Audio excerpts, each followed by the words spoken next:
உலகெங்கும் கிளைகள் கொண்ட அண்ணமால் institute of hotel management and hospital management படிப்பில் சேர்வதற்கான அட்மிஷன் நடைபெறுகிறது. சினிமா எக்ஸ்பிரஸ் நேயர்களுக்கு வணக்கம். என்ன படத்தோட ரிவ்யூ பார்க்க போறோம் அப்படின்னு பார்த்தீங்கன்னா, நிசாம் பஷீரோட இயக்கத்தில் பிருத்திவிராஜ் சுகுமாரன், பார்வதி திருவோத்து அண்ட் டீம் நடிச்சிருக்கிற ஐ நோபடி இந்த படத்தோட ரிவ்யூ பார்க்க போறோம். ஸோ தமிழில் வந்து டப் பண்ணி ரிலீஸ் பண்ணியிருக்கிறாங்க. கண்டிப்பாக வந்து மலையாள படங்களை விரும்பி பார்க்கக்கூடிய தமிழ் ரசிகர்களுக்காக இந்த படத்தை வந்து தமிழ் டப் பண்ணி ரிலீஸ் பண்ணியிருக்காங்க. ஸோ கண்டிப்பாக வந்து தியேட்டரில் வந்து பாருங்க. பிஃபோர் தட் இந்த படத்தோடைய கதை என்ன அப்படின்னா, it's a kind of a money heist அப்படின்னு தான் சொல்லணும். பேங்க்கில் கொள்ளையடிக்கப்படக்கூடிய பணம், அந்த நேரத்தில் வந்து பேங்க்குக்கு போகக்கூடிய நம்ம ஹீரோ வந்து கொள்ளையடிக்கிற கும்பல் வந்து ஒரு பணைய கைதியை வந்து கடத்திட்டு போவாங்கல்ல. பணைய கைதியா 2 கைதி ஒன்று தானே? ஓகே ரைட், கேமராமேன் சொல்லிட்டா கரெக்டாக தான் இருக்கும். ஓகேவா? அவரை வந்து கூட்டிகிட்டு போகிறாங்க. ஸோ போன இடத்துல வந்து இவரை நடு ரோட்டில் வந்து லாரி இதெல்லாம் வரக்கூடிய நடு ரோட்டில் வந்து தள்ளி விட்டுட்டு போயிடலான்னு நினைக்கிறப்ப எதிர்பாராத சில சம்பவம் நடக்குது. கொள்ளையடிக்கப்பட்ட 3 பேரோட கார் வந்து பார்த்திங்கன்னா அப்படியே வந்து ஆக்சிடென்ட் ஆகி ஆன் ஸ்பாட்டில் வந்து அவங்க இறந்துடுறாங்க. ஸோ ஃபைனலாக வந்து பிருத்திவிராஜ் சுகுமாரன் வந்து போலீஸ் வந்து இன்வெஸ்டிகேஷன் பண்ணுறாங்க. எப்படி வந்து அந்த பணம் எங்கே போச்சு, என்ன ஆச்சு அப்படின்னு சொல்லிட்டு ஒரு பெரிய இது நடக்குது. ஸோ இதில் இன்னொரு விஷயம் என்னென்னா, சில யூடியூபர்கள்லாம் வந்து அங்கே ஒரு பெரிய சம்பவத்தை பண்ணிடுறாங்க. அதாவது பிருத்திவிராஜ் வந்து பர்ஃபெக்டாக பிளான் பண்ணி பேங்க்கில் போய் கொள்ளையடித்து அவரே கைதியாக வெளியில் வந்து 3 பேரையும் போட்டு தள்ளிட்டு மொத்த பணம் 17 கோடியும் சுருட்டிக்கிட்டாரு அப்படின்னு சொல்லிட்டு ஒரு கதையை விட்டுறாங்க. ஆனால் அந்த கதையை வந்து ஊரில் இருக்கிற மக்கள், அது கூடவே இருக்கிற பீப்புள், நண்பர்கள், சுற்றி வசிக்கக்கூடிய அத்தனை பேரும் நம்புகிறாங்க. ஆனால் பிருத்திவிராஜ் வந்து தன்னோட எந்த விதத்துலேயும் சம்மந்தப்படாத ஒரு விஷயத்தில் தன்னை வந்து இவ்வளவு போட்டு தன்னோட குடும்பம், குழந்தைகள்னு சொல்லிட்டு எல்லாரையும் போட்டு ரொம்ப வந்து மன கஷ்டம் கொடுக்குறாங்களே அப்படின்றதுல ரொம்ப மன உளைச்சல்ல இருக்கிறார். ஒரு கட்டத்தில் வந்து இந்த கொள்ளையடிக்கப்பட்ட பணம் எங்கே அப்படிங்கிறத ஒட்டுமொத்த ஊரே வந்து தேடுது. அதாவது 17 கோடிங்க எங்கேயோ கீழே கிடக்குதுங்க. ஏன்னா ஆக்சிடென்ட் ஆன காரு வந்து பணம் இல்லை. ஆந்தி வேலை எங்கேயோ வந்து அந்த பணத்தை வந்து மறைச்சி வச்சுருக்காங்க. மறைச்சி வச்சவங்க உயிரோடு இல்லை. இப்போ கண்டுபிடிக்கணும்ல, கிடைச்சா லாபம் தானேன்னு சொல்லிட்டு குப்பை கூலத்துலேருந்து எல்லாத்தையும் தேடி பார்த்து பணம் கிடைக்குதான்னு ட்ரை பண்ணுறாங்க. ஒரு கட்டத்தில் ஹீரோவும் அந்த வந்து பணத்தை வந்து எங்கே தான் இருக்குது அப்படின்னு தேடப்படக்கூடிய சூழல் வருது. தேடுறாரு, கிடைக்குதா? கிடைச்சதுக்கப்புறம் என்ன மாதிரியான சம்பவங்கள்லாம் அவர் வாழ்க்கையில் நடக்குது, எப்படி வந்து அதாவது ஒரு விஷயத்துக்கு துளியும் சம்பந்தம் இல்லாத யாரோவா இருந்தக்கூடிய ஹீரோ வந்து எப்படி இந்த பிரச்சனையை வந்து ஹேண்டில் பண்ணாரு, அதை எல்லாருக்குமான பிரச்சனையை வந்து பார்க்க வச்சது எப்படி, அதுலேருந்து எப்படி தப்பிச்சு தன்னையும் தன்னோட குடும்பத்தையும் காப்பாற்றினார் அப்படிங்கிறது தான் இந்த ஐ நோபடி படத்துடைய கதை. பிருத்திவிராஜோடைய ஆக்டிங் பற்றி நம்ம ரிவ்யூவில் சொல்கிற அளவுக்காக வந்து அவர் பண்ணிகிட்ருக்காரு. எந்த கேரக்டர் எடுத்தாலும் அதை கேரி பண்ணிட்டு போகிறதுக்கான எல்லாத்தையும் வந்து அவ்வளோ அழகாக பண்ணக்கூடிய ஒரு சூப்பரான ஒரு ஆர்டிஸ்ட்டு. இந்த படத்துலேயும் ரொம்ப இயல்பாக வந்து அவருடைய விஷயங்கள் கொடுத்துருக்காரு. எனக்கு இந்த படத்தில் ரொம்ப சர்ப்ரைசிங்கான இது என்னென்னு பார்த்தீங்கன்னா, ஒரு காமன் மேனோடைய ஃபைட் சீக்வன்சஸ் அதை வந்து ரொம்ப அழகாக கேரி பண்ணியிருந்தாங்க. எவ்வளோ பேரை தான் இவர் அடிக்க முடியும் அப்படின்னு சொல்லிட்டு நமக்கெல்லாம் ஒரு இது இருக்கும்ல. இப்போ அடித்தோடனே 10 பேர் பறந்து போய் அப்படி இப்படி விழுகிறது அப்படிங்கிறதுலாம் நம்ம பார்த்து பழக்கப்பட்டிருக்கோம்ல. ஸோ அப்படி இருக்கிறப்போ ஒரு காமன் மேனால் எவ்வளோ அடிக்க முடியும், எவ்வளோ அடி வாங்க முடியும், அந்த அடி வாங்கினதுக்கு எவ்வளோ வலி வரும் அப்படிங்கிற மாதிரியான இதெல்லாத்தையும் வந்து அளவோடு தெரிஞ்சு ரொம்ப நேச்சுரலாக வந்து அதை கம்போஸ் பண்ணியிருந்த விதம் வந்து எனக்கு ரொம்ப பிடிச்சிருந்தது. அந்த ஃபைட் சீக்வன்சஸ் எல்லாத்தையுமே வந்து பிருத்திவிராஜ் வந்து கேரி பண்ண விதம் வந்து ரொம்ப அழகாக இருந்தது. நம்புகிற மாதிரி இருந்தது. அவர் உடம்புக்கு ஓகே 5 பேர் வர்றாங்களா, சின்ன பசங்களா, அவங்கள அப்படி மடக்கி போட்டு இது பண்ணதுக்கு அவருக்கு எல்லாமே வரும் அப்படிங்கிறத நம்பும்படியாக இருந்தது.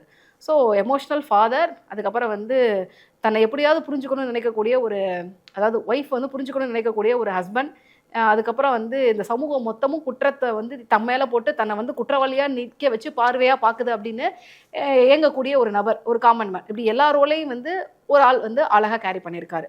பார்வதி திருவோத்து அவங்களும் ஒரு நல்ல பெர்ஃபார்மர். இந்த படத்துக்கு ஒரு ஒய்ஃபாக, 2 குழந்தைகளோட அம்மாவாக என்ன விஷயங்கள் என்ன இடத்துல வந்து கரெக்டாக பண்ணணும் அப்படிங்கிறதையும் அழகாக பண்ணியிருக்காங்க. நிறைய க்யூட்டான மூமெண்ட்ஸ் இருக்குது. அந்த 2 குழந்தைகளை வந்து அவங்க தயார் பண்ண விதம், அந்த குழந்தைங்க ரொம்ப அழகாக க்யூட்டாக இருக்காங்க. இப்போ சமீப காலங்களில் நான் பார்க்கக்கூடிய படங்களில் குட்டீஸ் வந்து நிறைய மேஜர் ரோல்ஸ் வந்து கான்ட்ரிபியூட் பண்ணுறாங்க. அவங்களுக்கு எப்படி வந்து ஸ்டோரியோட டெப்த்தை வந்து புரிய வச்சு டேரக்டர்ஸ் வேலை வாங்குறாங்க அப்படிங்கிறது ரொம்ப ஆச்சரியமாக இருந்தது. ரீசெண்டாக கட்டா குஸ்தியில் பார்த்து அந்த பொண்ணை பார்த்து பயங்கரமாக ஆச்சரியப்பட்டேன். அவ்வளோ பண்ணியிருக்காங்க. சேம் எனக்கு இந்த நோபடி படத்தில் வந்து 2 குட்டீஸுமே 5, 6 வயசு, இன்னொரு குட்டிக்கு ஒரு 8 வயசு 9 வயசு இருக்கும். அவ்வளோ அழகாக பண்ணியிருக்காங்கங்க. இந்த மேலே நோட்டபிள் பர்ஃபார்மன்ஸ் அப்படின்னு தான் சொல்லணும். ஸோ அதுக்கப்புறம் கேரக்டர் ரோல்ஸில் வரக்கூடிய ஒவ்வொருத்தருமே சின்ன போலீஸ் கேரக்டராக வரக்கூடிய அனஸ் கேரக்டர், டிஜிபியாக வரக்கூடிய கேரக்டர்ஸ், பக்கத்து வீட்டில் வர்றவங்க, பணத்தை வந்து தானும் ஒரு தேடிட்டு இருக்கக்கூடிய ஜேக்கபோட கேரக்டர், அவரோட ஒய்ஃபோட கேரக்டர், இப்படி எல்லா பக்கமும் வந்து கேரக்டருடைய செலெக்ஷன் வந்து பார்த்திங்கன்னா பயங்கரமாக இருக்குது. கண்டிப்பாக வந்து மலையாள இண்டஸ்ட்ரியை பொறுத்த வரைக்கும் கேரக்டரை சூஸ் பண்ணுறதுல அவங்க பெரிய கிங்கு. இப்படி ஒரு ஆளை செலக்ட் பண்ணால் கூட அவங்க கிட்டேருந்து எப்படி வேலை வாங்கணும் அப்படிங்கிறதுல அவங்க பயங்கரமாக வந்து அதை பண்ணியிருக்காங்க. ஸோ அப்படி தான் இந்த படத்தோட காஸ்டிங் வந்து நான் பார்க்குறேன். ரீசெண்டாக பார்க்கக்கூடிய எல்லா படங்களையும் வந்து எல்லா எஸ்டாப்ளிஷான ஒரு ஆர்டிஸ்ட் அப்படின்னு பார்த்தீங்கன்னா கிடையாது. புதுசாக வந்து இன்ட்ரடியூஸ் பண்ணுவாங்க. ஆனால் அவங்களுடைய பெர்ஃபார்மன்ஸ் வந்து அந்த அளவுக்கு தரமாக கொடுக்கும். ஸோ அது வந்து நிறைய ஹெல்த்தியாக வந்து நடக்குது அப்படிங்கிறத நான் மீன் பண்ணி சொல்ல வந்தேன். ஸோ ஜெக்ஸ் பிஜாயுடைய இசை படத்திற்கு மிகப்பெரிய பக்கபலம். ஏன்னா ஒரு it's a kind of a money heist thriller மாதிரி தான். ஸோ அதுக்கு தேவையான பதட்டம், பதபதப்பு அங்கே இருக்கிறவங்களுக்கு மட்டும் இல்லை, பார்க்கக்கூடிய ஆடியன்ஸுக்கும் அது இருக்கணும். அப்படி இல்லைன்னா என்னடா இது இவன் போகிறாங்க இவங்க போகிறாங்க, அந்த படத்தை இவன் தேடுறான் அப்படிங்கிற மாதிரி ஒரு சலிப்பு வந்துடும்ல. அந்த சலிப்பு ஏற்படாமல் இருக்கிறதுக்கு வந்து பிஜிஎம்மும் சரி, அந்த மியூசிக்கும் வந்து எவ்வளோ இம்பார்ட்டன்ட் அப்படிங்கிறது ஜெக்ஸ் பிஜாய்க்கு வந்து அதை கொடுத்ததுக்கு அப்புறம் தான் தெரியும். இதை வந்து நீங்கள் இசையோடு இல்லாமல் ஒரு வெர்ஷன் மட்டும் பார்த்தீங்கன்னா தான் அதோட வேல்யூ இது எப்படி, அதோட இம்பார்ட்டன்ஸ் வந்து எப்படி அப்படிங்கிறது உங்களுக்கு தெரியும். ஸோ கண்டிப்பாக வந்து அவர் ஒரு மேஜர் பாயிண்ட் வந்து கான்ட்ரிபியூட் பண்ணியிருக்காரு அப்படின்னு தான் சொல்லணும்.